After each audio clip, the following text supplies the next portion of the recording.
So I set out to find the best month to buy physical gold. To do this, I looked at the price charts from 2007 to the present day, and I found the lowest price that the gold spot hit for each month. I then ranked them from 1 to 12. So for each year, the cheapest month scored 1, the most expensive month scored 12. I added all of the scores up, and this is the result. So bear in mind, I did this in pounds. So January is the clear winner in my data, which means that January had the lowest spot price out of all of the 12 months most of these years. July comes in a comfortable second, and June, August and February battling for the next spot on the podium.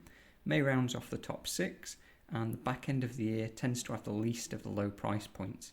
Maybe some winter pessimism, maybe something else. So, is that it then? So we just buy gold in January and leave it at that? Well, not quite. So what if 2024 is like 2021, where January's lowest price was actually higher than the other months? What if there's a better way? So the limitations to my data, you had to buy at the lowest spot price for the month. So for example, if you picked the wrong day in January and bought at the highest monthly price, then you might not necessarily have done better than buying in July, for example. Next, the past doesn't necessarily equal the future. So whilst this is true for these 15 years, it doesn't guarantee that next year won't be different.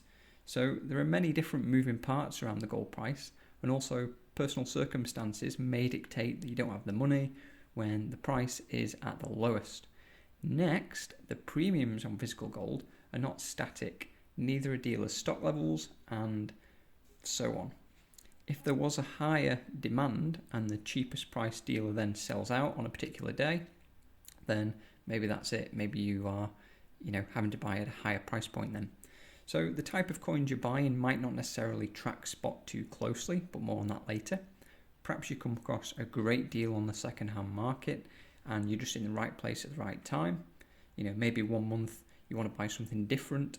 Maybe you want to buy something more collectible. Maybe 1 month you're just buying the best value stuff, and then there's a coin that you really, really like, and so you just have to pay a little bit more for that coin on a different day. So there might be a better way. This is my approach. So to cost average. Now, to clarify, I'm talking about accumulating physical gold here. So I'm not talking about trading, and trading is something I treat differently, using some technical indicators, perhaps trading on economic data releases, and so on. So this is just purely for accumulating physical gold. So I like to use a portion of my long-term savings to buy physical gold, and I use a cost average approach. So I'm buying frequently throughout the year, and I'm spreading the risk of buying at higher prices by being exposed to multiple price points through the year. For example, if you bought one time per month, whether it's 1 ounce, quarter ounce, a sovereign, whatever size that is for you, you're buying at 12 different price points and points in the market. So it will give you some kind of average price for the year. Now, the approach relies on having a steady flow of gold.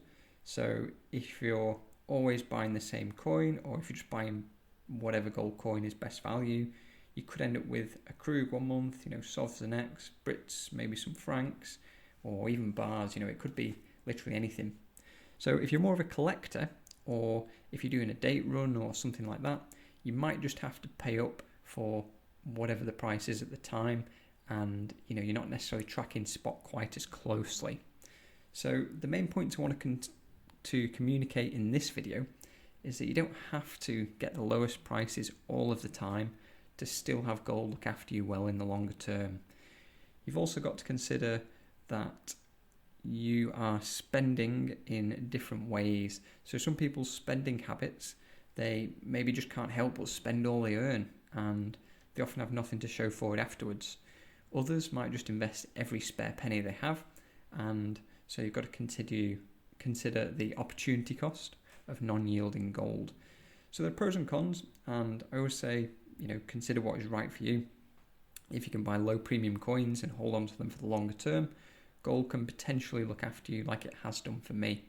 So some of the points I didn't mention include currency fluctuations, proof coins, collector coins, and so on.